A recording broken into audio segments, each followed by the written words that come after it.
Today we're going to cover the lift cables and the proper routing for your Coleman or Fleetwood pop-up camper. We'll use the chalkboard to make some illustrations for this video, so this picture has to go. And this video is going to be good for if you maybe replaced a cable and not quite sure if you remember how to route it properly. Or maybe you just bought a camper and it's got a mess like this. I'll show you where they all go and how they properly route through the lift system. Your lift system has main lift cables, it has stage cables, lift arms, and a Wiffle tree. The main cables install at the lift arms, so we'll start here. There are two types of main cables, loop end and bolt end. Coleman and Fleetwood pop-up campers built before 1999 use loop end cable kits. Campers built after 99, they use the bolt end kits. For pre-1999 campers, your cable kit comes with one loop already made. With these cable kits, you first install the loop to the lowest mounting point in your lift arm. It then goes up and over the first pulley, back down through the butterfly bracket, and out. For campers built after 1999, they use the bolt end kits. The main cables install first into the bottom of the lift arms. They go through the pulley in the butterfly bracket, up and over the next pulley. Now make a small loop in this cable and crimp it closed. Then attach it to the lowest mounting point in the lift arm. There are a few exceptions with this main cable anchor point. On very early models, you might find a continuous loop in your lift arm. On others, you might find that your main cable is stacked on top of a stage cable. I'll add links in the description below with more information about these arms and the cable cut lengths for your camper.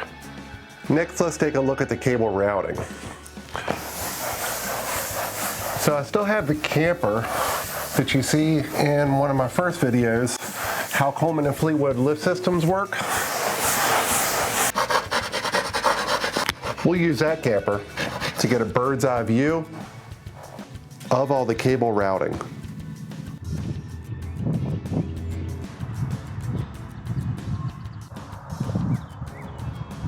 We're going to start first with the longest main cables. From the lift arm, we go to the first pulley bracket. This bracket's adjustable after 1975.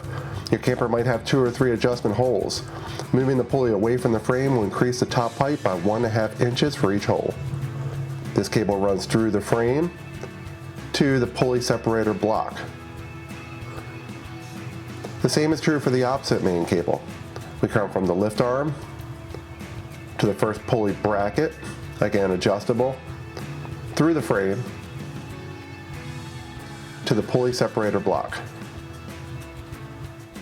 For the short cables, we go from the lift arm to adjustable bracket to the pulley block. On this unit, the same is true for the opposite side. This is true for 99% of them. There are some exceptions, such as Scorpion models and early models, but most of the time, this is the diagram. Here at the separator block, we see that the long cables run to the bottom pulleys. The short cables run to the top pulleys. Moving into the Wiffle tree pan, the cables come to the drawbar. Short cables always attach to the inside. The long cables always attach to the outside of the drawbar.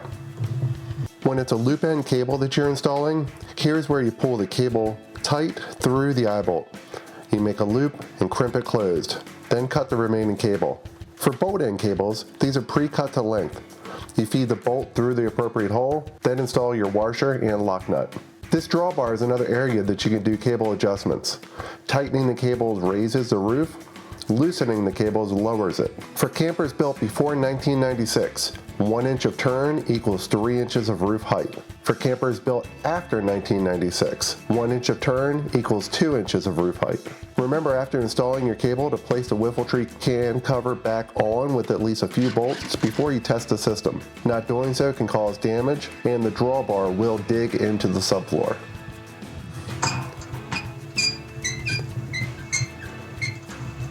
Now this camper was in the up position, so moving the drawbar back down to roof is closed position.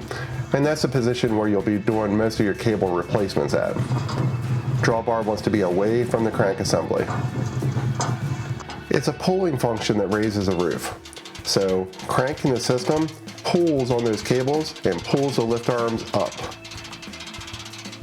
Now there is some other information for you to know when it comes to replacing your cable, and it's always best for you to review the lift system repair manual on our web store. I'll add links in the description below, but under the link instructions you can find this manual that has 70+ pages of step-by-step information for cable replacement and lots of other lift system repair work. Thank you very much for watching. Please subscribe to the channel if you have not already, and mash that notification bell to be alerted when new content is available. I'll see you guys at the campground.